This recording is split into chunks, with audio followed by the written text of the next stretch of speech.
on the road menuju reuni 30 tahun 93 ITB. Ayy!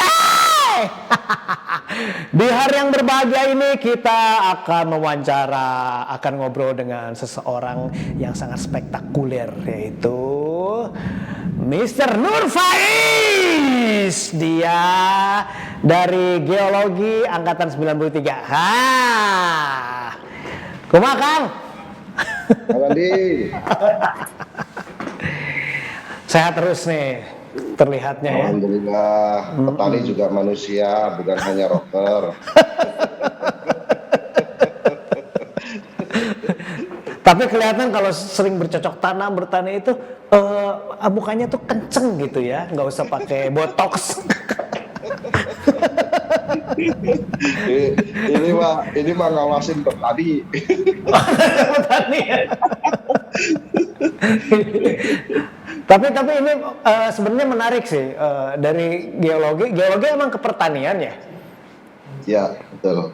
Nyambung ya ke situ ya. Jadi aku lulus terus 3 bulan perusahaanku yang pertama berdiri memang aku langsung bertani, Kang Sandi. Jadi aku bikin pabrik jamur di Bandung Selatan. Menarik. Jadi memang sejak awal aku tidak pernah pakai ijazah geologiku untuk melamar pekerja. Sama lah sama Kang Sandi, tidak pernah pakai ijazah seni rupa untuk menjadi musisi. Benar. Berarti sebelum lagi musim pandemi kemarin kan semua orang bercocok tanam, berarti Kang Nur Faiz mah mesti baheula berarti. Iya, 22 tahun. 22 tahun. Sebenarnya apa yang bikin jadi menarik ke bercocok tanam? Jadi kalau sekarang ada petani milenial, kalau saya sudah petani kolonial. Kolonial kayaknya. 22 tahun Kang Sandi. 22 tahun. Petani. Ya. Kegiatan terakhir aku membina petani gula kelapa di Jawa Tengah, di Banyumas. Gula aren ya. Merubah mereka untuk bisa memproduksi gula yang bisa kita ekspor sampai ke Amerika dan Eropa.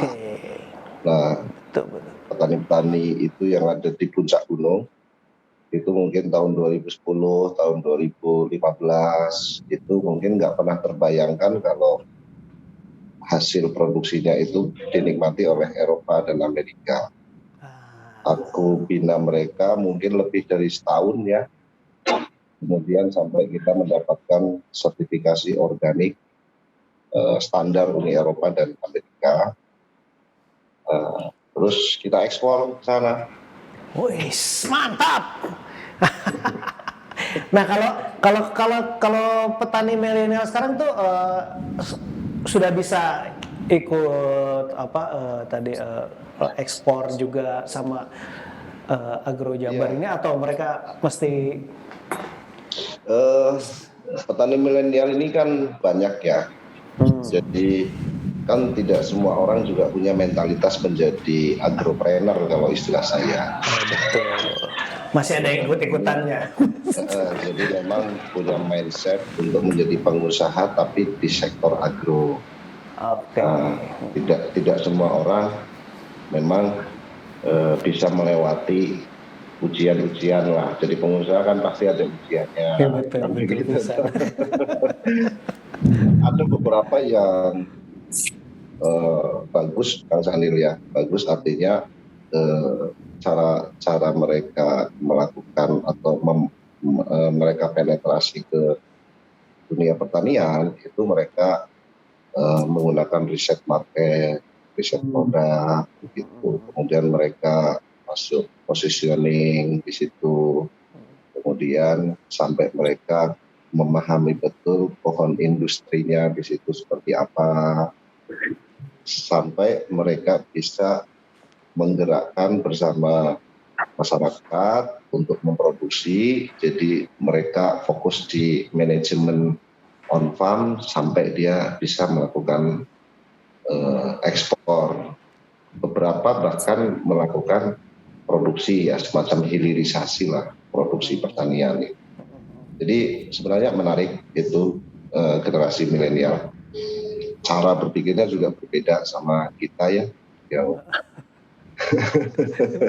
mereka itu tuh udah ngomongnya design thinking, bisnis model, bisnis proses begitu. Terus zaman kita ini kalau presentasi masih pakai PowerPoint, mereka udah pakai pitch deck begitu kan. Beda lah gitu. Jadi senang juga ketemu sama anak-anak muda sekarang. Iya sih.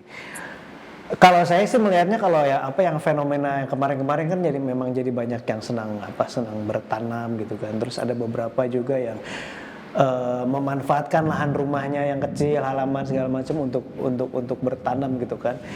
Nah, sebenarnya ada memungkinkan nggak sih kalau petani yang memanfaatkan lahan rumah atau rumah lahan cuman 200 meter untuk bisa menghasilkan gitu dari tanamannya? Sangat mungkin ya, Kang.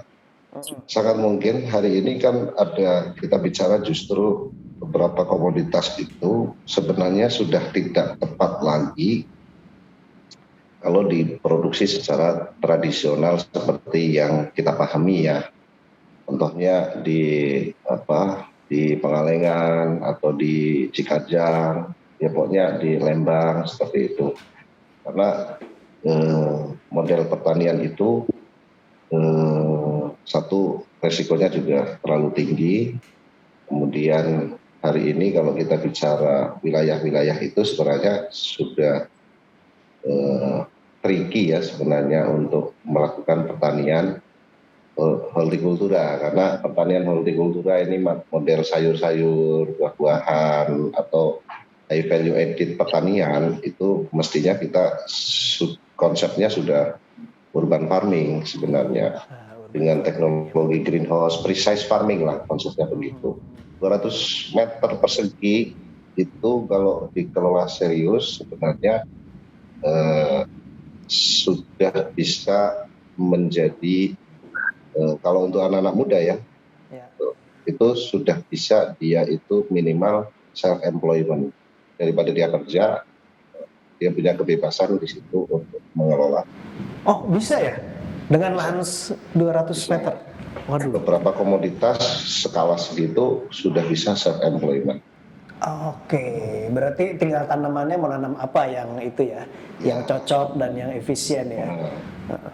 Yang menghasilkan. Tentu saja tidak bisa bertanam padi lah di 200 meter, kira-kira begitu.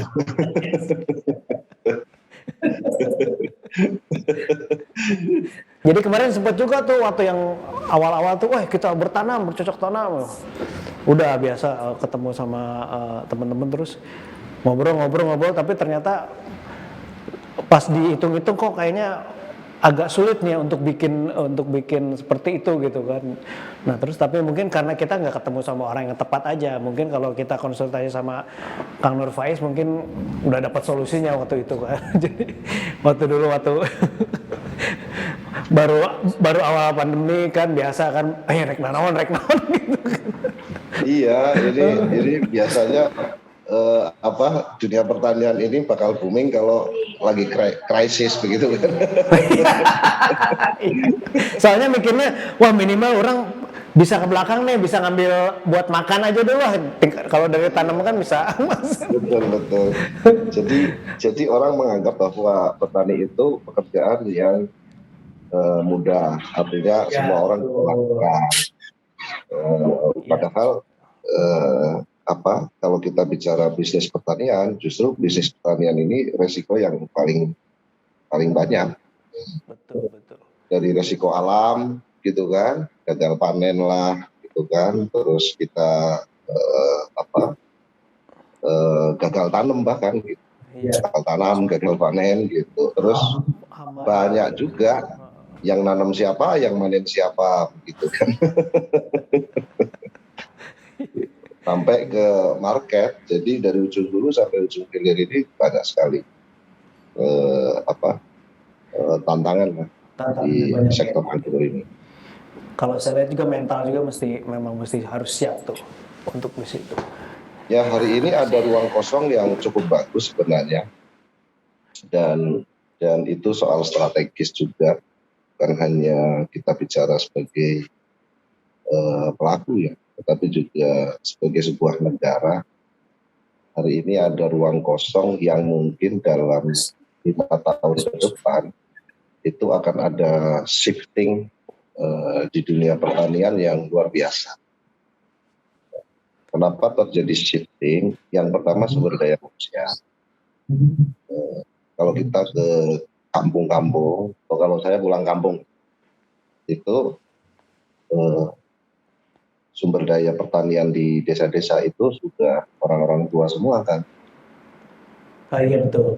Hari ini lahan-lahan pertanian itu sudah kesulitan tenaga kerja pertanian.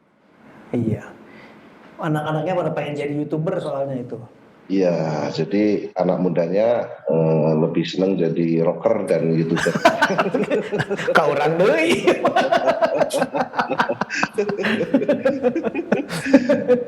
Nah, itu tahun 2019, waktu itu aku ada ikut konvensi internasional soal precise atau digital farming. Itu memang sudah diproyeksikan bahwa nanti di lahan pertanian itu yang mengerjakan sudah mechanical semua, jadi oleh service provider. Jadi dari ujung hulu sampai ujung hilir itu akan dikerjakan oleh itu. Jadi Alsintan, ya kayak misalkan dari ngolah lahan, perawat, sampai panen, sampai post harvesting ya, sampai itu sudah dikerjakan oleh sistem. Oh jadi kayak pabrik ya?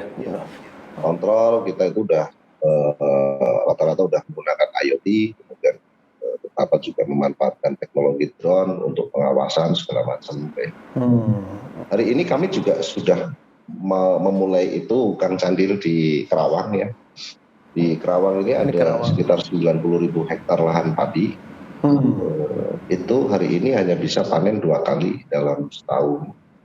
Nah, kenapa bisa hanya 2 kali dalam setahun padahal lahan itu irigasi teknis, artinya setiap saat bisa melakukan penanaman.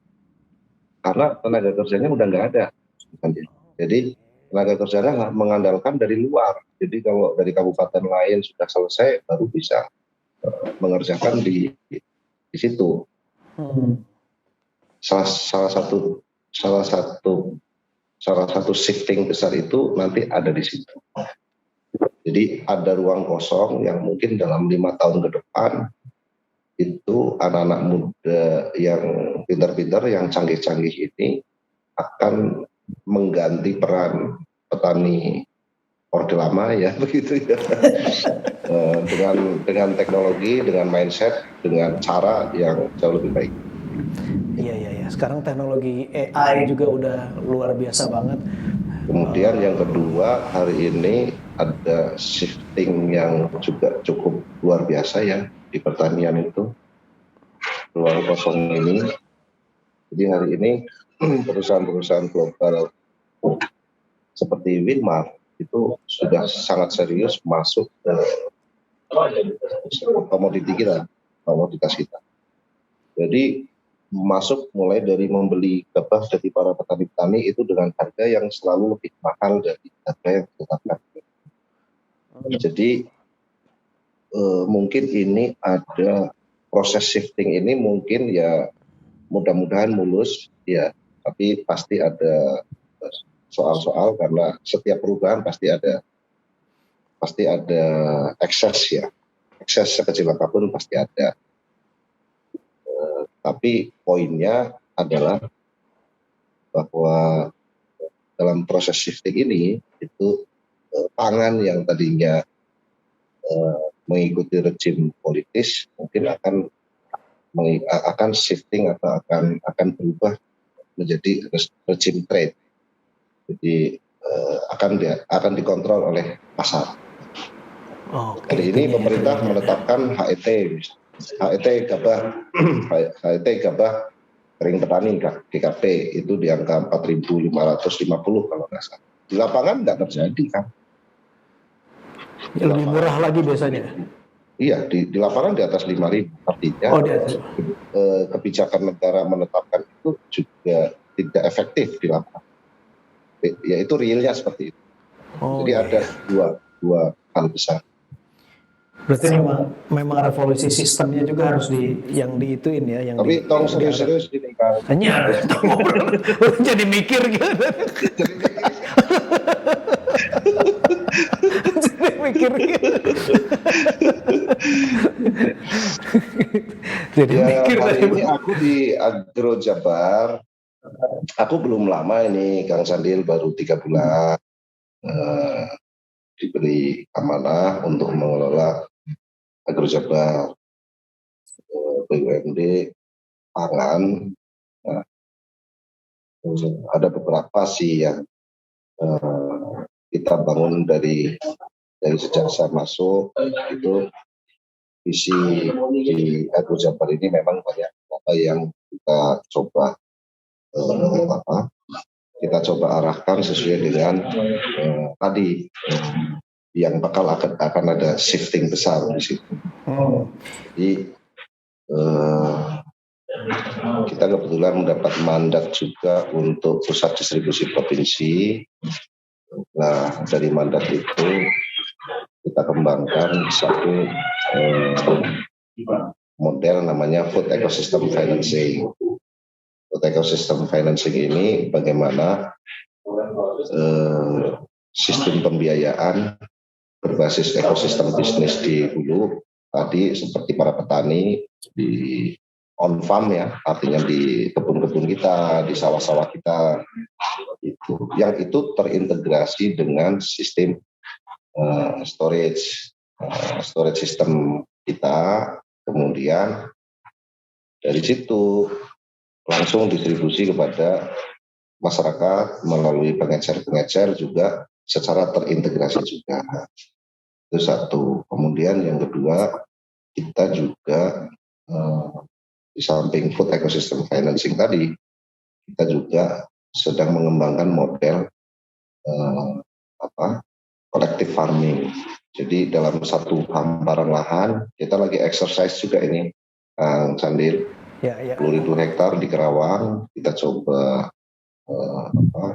exercise itu di manage dalam satu format gitu ya, dari tanam sampai pasca panen dikelola oleh model tadi. Model input teknologi Al-Sintan dari ujung hulu sampai ujung hilir. Oke. Saya kira model itu Pak, fashion. Cuman hari ini Jawa Barat sebenarnya banyak ruang-ruang lain lah selain itu, karena Jawa Barat itu sumber daya agronya sebenarnya banyak, seperti aren gitu. Hari ini kan gula aren kan sudah masuk hampir ke semua kafe-kafe kopi yang di kita ya. Betul. Itu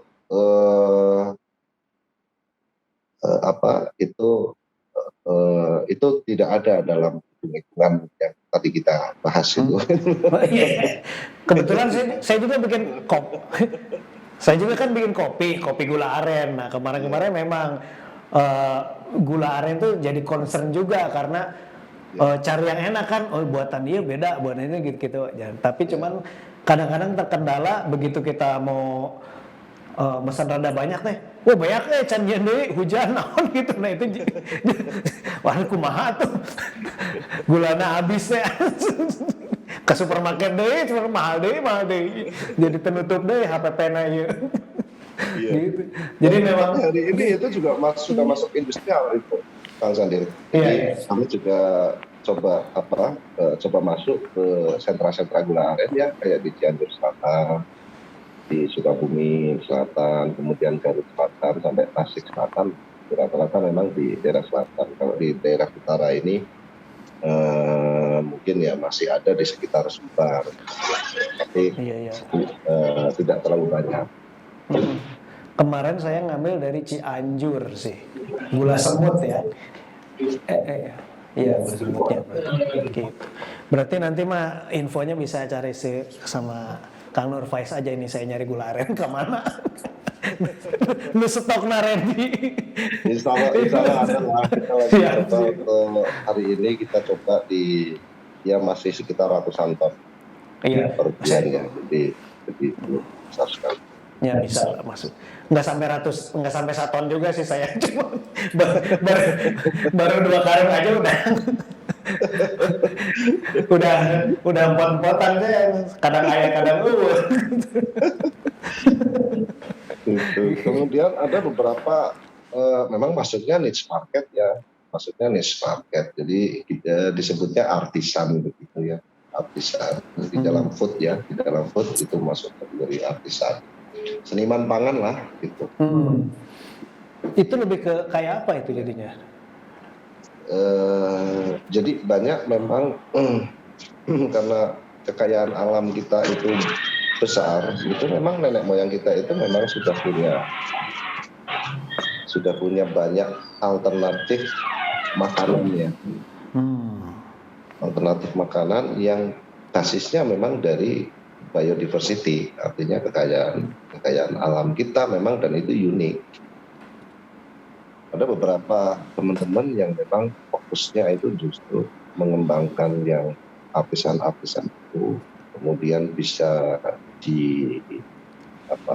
diproses sampai di package itu menjadi berkelas gitu ya, menjadi berkelas, kemudian di branding itu, dan penerimaan pasar global cukup bagus juga Kang Sandi yang seperti itu. Memang tidak semasif seperti komoditas ya, kayak tadi kayak padi, jagung, memang tidak semasif. Tapi kita punya kekayaan itu cukup luar biasa. Kayak yang itu ya, apa, beras hitam mungkin ya, Kang ya? Iya, terus beras mentik, apa itu banyak sekali itu, Kang Gadil. Ya kalau Cianjur kan Pandan Wangi begitu kan. Nah itu bisa kalau udah di itu kan berarti harganya bisa naik lebih. Betul. Jadi beberapa teman bahkan kita dengarnya kan impor beras, tapi beberapa teman bahkan mengekspor beras-beras seperti itu. Oke. Bahkan kita ekspor. Nah itu kalau di sini udah banyak Pak petaninya tuh, Kang. Cukup lumayan ya, ekosistem bisnisnya di situ cukup bagus ya. Kang Candil, Jawa Barat ada, Jawa Tengah ada, Jawa Timur ada, beberapa juga kayak di Sumatera Barat dan sebagainya. Kita belum ngomong spices gitu, karena kita punya potensi sangat besar sekali. Rempahnya pasti ya. Iya, rempah. Masuknya. Jengkol gitu, kumaha Kang? Kalau itu masuk ke bukan diekspor ya? Iya, masuk ke ekspor. Tapi kita kan juga Pak. Gitu kan Nadir. Iya, serius bisa.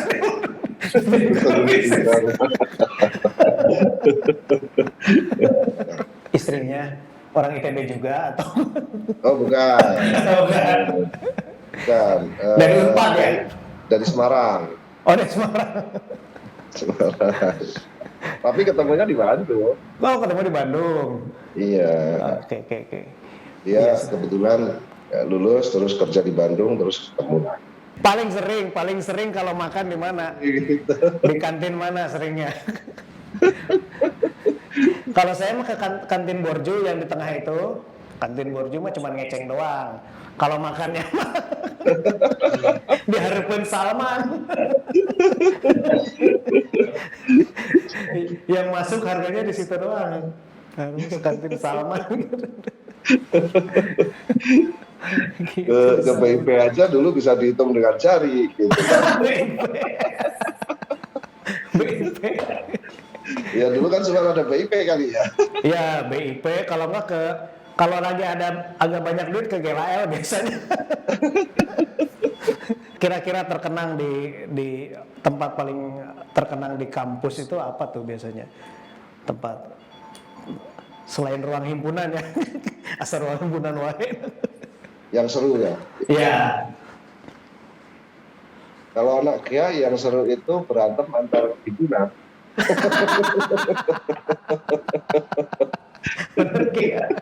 Ikutan musanggea nggak, Kang? Aku dulu nggak ikutan di pusat, cuman aku di Suara Kia dulu majalahnya. Oh, di majalahnya keluarga itu. Itu sebenarnya itu musik kampus yang harus dilestarikan terus tuh Musangga. Jadi Iya, jadi apa? jadi pas kepengurusan ketua himpunan Didik Patunadi itu satu-satunya kepengurusan GIA yang ada wakil ketua sepanjang sejarah. Yang ada apanya? Ada ada wakil ketua, jadi aku wakil ketua himpunan. Oh, emang tadinya nggak pakai wakil ketua? Nah, Tadinya? ya itu inovasinya Didik Patunadi itu di situ.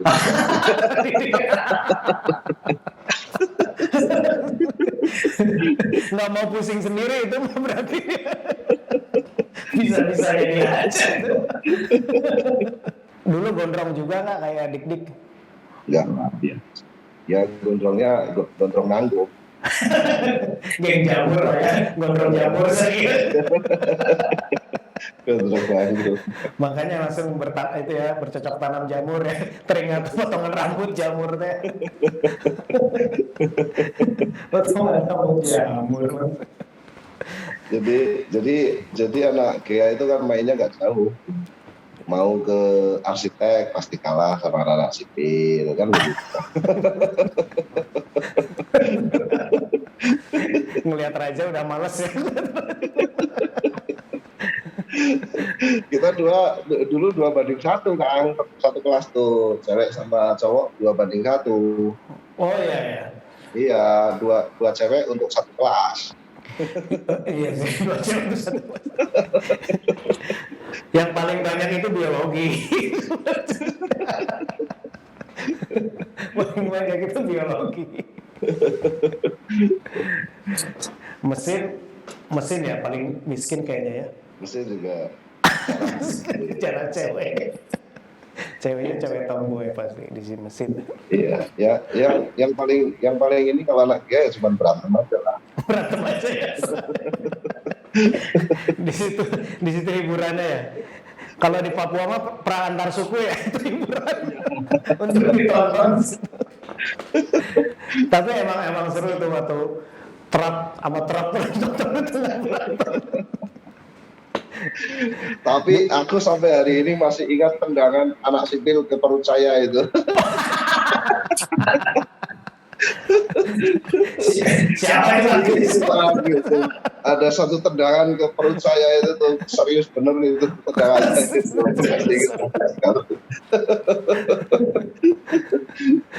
Ya kalau anak senior kan pasti di depan Salman tuh biasanya tengah-tengah tuh di Iya. situ kan.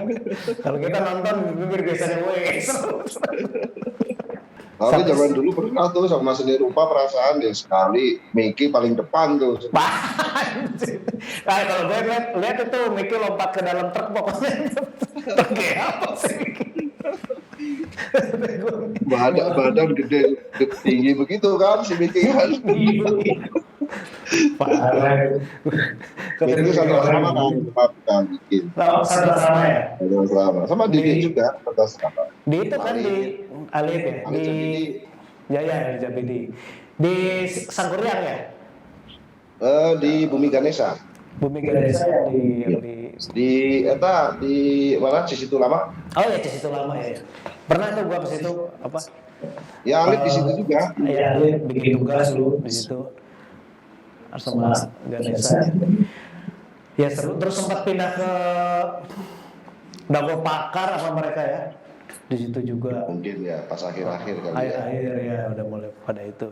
Aku belum lama nih ketemu Alit tuh di Jakarta tuh ngobrol berapa jam itu, ada kali 4 jam gitu. Iya. Dia masih Golkar atau udah? Masih. Masih ya. Masih. Ya dulu ganteng, sekarang kayak Cliff Sangra dia, ganteng juga sih. Cuman lebih berisi. Jadi aku selama 22 tahun itu memang benar-benar tinggal di Bandung Selatan, memang di kampung gitu. Untuk meneliti itu ya. Dia memang bertani. Bertani ya.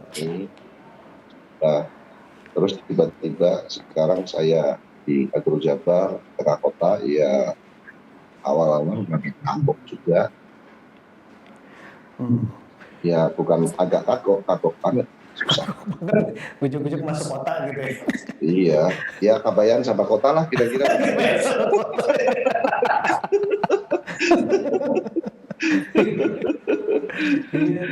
Sebenarnya Hari pertama Kang, hari pertama itu ada banyak surat di meja saya itu. Saya tidak tahu nih surat ini mau diapain kan begitu kan. Terus sekretaris perusahaan masuk, Pak ini ada surat-surat harus di ini sama Bapak. Gimana caranya? Aku bilang begitu kan gitu. Diajarin dulu sampai kayak gitu, aku diajarin. Ini berarti training jadi direktur tuh. Direktur training kayaknya. Oh ini direkturnya, tapi masih training. Iya, ini di checklist Pak. Ini Bapak mau ngasih surat ini ke siapa untuk dipelajari atau untuk ditindaklanjuti atau di apa di checklist. Coba tunjukin sama saya gimana caranya begitu sampai kayak gitu. Harusnya ini checklistnya saya paling bisa pakai pacul gitu.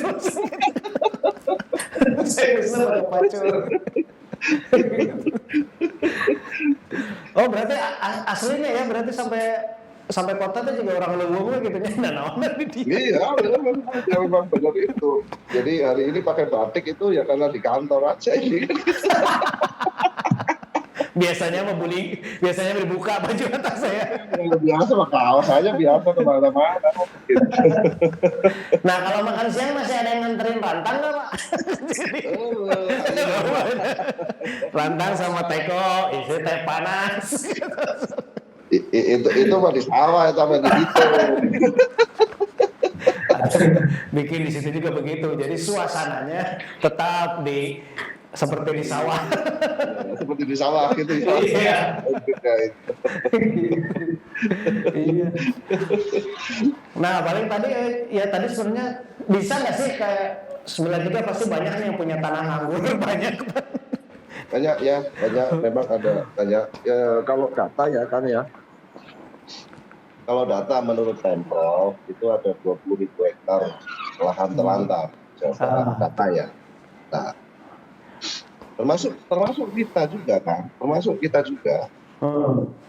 Agrojabar ini punya lahan dulu kebun teh, di Cikajang teh kan. Cikajang ya. Cikajang, perempatan Cikajang, ke kanan ke Bunggulang. Kalau lurus ke Pamengpeuk. Ya. Ya, itu pinggir jalan itu kan kebun teh tuh bagus gitu kan. Itu lahan kita kan. Kita punya itu di situ 2.000 hektar. Oh, tapi itu dari pakai buat ya, hari ini hampir 100% diokupasi oleh masyarakat. Jadi kita juga punya problem juga di situ. Gitu. Karena sebenarnya itu kan HGU-nya sudah habis di tahun 2013. Oh, berarti jadi justru hari ini tantangan saya itu bagaimana mengajak petani existing hari ini yang ada di lahan itu untuk bermitra dengan kita, karena hari ini kan petani juga susah juga. Kan? Artinya mereka juga jadi objek para bandar, para tengkulak. Jadi memang perlu ada model yang serius bermitra dengan petani-petani itu. Kemudian kita menjadi objek. Syukur kita bisa sampai ke proses industrinya di hilir sampai pasar. Ada beberapa yang sudah kita lakukan dan itu model itu jalan kan. Jadi petani nanam lemon, yang lemonnya dijual ke kita, terus kita diproses, diolah jadi minuman, menjadi essential oil kulitnya, kemudian kita pasarkan. Nah, itu udah jalan. Kemudian stevia. Jadi tapi ini kan saya kan baru 3 bulan ya Kang ya. Banyak PR lah. Karena kebetulan saya 22 tahun bertani, jadi saya ngobrol dengan mereka kan secara kebatinan kali ya. Lebih mudah gitu. Ya, jadi bisa nyentuh mereka itu lebih mudah. Mungkin itu Kang. Jadi memang kuncinya di situ. bagaimana kita bisa duduk bersama mereka bisa ngobrol enak ya untuk bagaimana kita ya membangun masa depan pertanian bareng-bareng. Betul. Tapi memang pastinya mungkin yang problem yang sangat terasa itu regenerasi petani Ya. ini sendiri ya. Ya, yang saya sebut itu ada ruang kosong yang mungkin dalam 5 tahun ke depan ini akan menjadi problem serius. Jadi memang Pemprov kemarin itu ada program petani milenial itu memang secara strategik memang harus diapresiasi kan. Secara strategik ya, bahwa ada soal-soal supaya ini benar-benar bisa efektif itu memang banyak hal memang yang harus diperbaiki dari sistem rekrutmen, terus bagaimana mereka itu nanti mungkin bisa kayak sistem magang dulu sama lokal champion yang sudah jalan. Terus kemudian kalau dia tidak bisa membangun mindset mengisi ruang kosong yang akan terjadi itu, ya memang misi itu belum berhasil kan, karena memang harusnya yang paling penting adalah bagaimana mereka memahami atau memiliki mindset mengisi ruang kosong terjadinya shifting di 5 tahun atau 10 tahun yang akan datang. Nah, itu sih. Bertani itu keren, mesti kumaha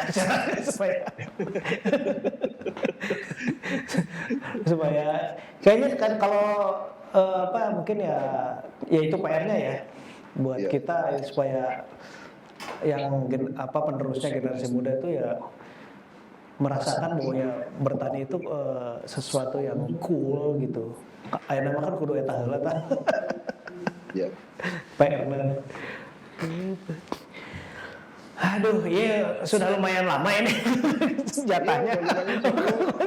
Lumayan serius. Oke, sebelum kita menutup nih, nanti sebenarnya ada segmen terpisah di belakang tadi yang masalah itu. Jadi kanggo yang mudah-mudahan ini dalam rangka Road to Reunion kita pengennya 93 itu ya ini menjadi inspirasi biar kita juga bisa berbuat banyak lagi sama masyarakat gitu kan. Kalau kemarin-kemarin kan memang reuni kebanyakan kesorangan unggul, tapi sekarang kita pengen lebih bikin reunian tapi ada dampaknya lah ke masyarakat. Mungkin ya itu yang kita harapkan, makanya kita bikin ini biar bisa menginspirasi orang juga gitulah. Dan sudah jelas ini bahwa dari ada jagoan dari Leuweung nih sekarang pindah ke kota, mudah-mudahan kita bisa bikin agro Jabar ini bisa mengakomodir sebenarnya banyak lahan-lahan kosong yang di kota ini yang bisa kita manfaatkan karena nyalebar gitu ya. Makanya tadi saya bilang nih anak-anak 93 juga banyak nih yang punya lahan kosong nih harus bisa dimanfaatkan juga gitu. Bisa diputer-puter nih. Gitu. Pasti real boga tanah kosong pasti. Cuman masih pada bingung juga diapain gitu kan. Nah ada kata-kata penutup kan? Kalau satu memang hari ini kan masa depan itu justru bergerak ke desa kan. Oke. Hidup dari desa. Iya. Jadi masa depan itu bergerak ke desa karena ruang-ruang kosong di kota makin lama makin sempit ya Kang ya. Makin sempit. Artinya pertempurannya makin berdarah-darah di kota itu. Iya. Nah, hari ini ruang kosong itu ada di desa. Kemudian yang kedua, hari ini dengan teknologi terutama informasi, orang tinggal di puncak gunung bisa jualan sampai ke market global. Dan itu terjadi hari ini. Terus hari ini mungkin ya kita berangkat ke kantor bermacet-macetan di jalan ini segala macam itu sudah melelahkan lah buat kita menurut saya sih. Artinya kalau tidak ada soal strategis yang dibangun dengan kita ada di kota. Menurut saya lebih baik membangun platform platform masa depan di desa kan, menurut saya begitu. Oke, mantap banget.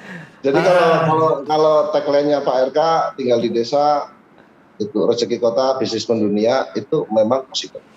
Ya, possible banget itu, possible banget sekarang. Tapi memang mindset sangat penting. Iya, betul mindset. Ya mudah-mudahan lah ini bisa menginspirasi kita, terus yang tadinya nggak keidean tuh bisa keidean juga ya. Jadi ya hatur nuhun Kang Nur Faiz.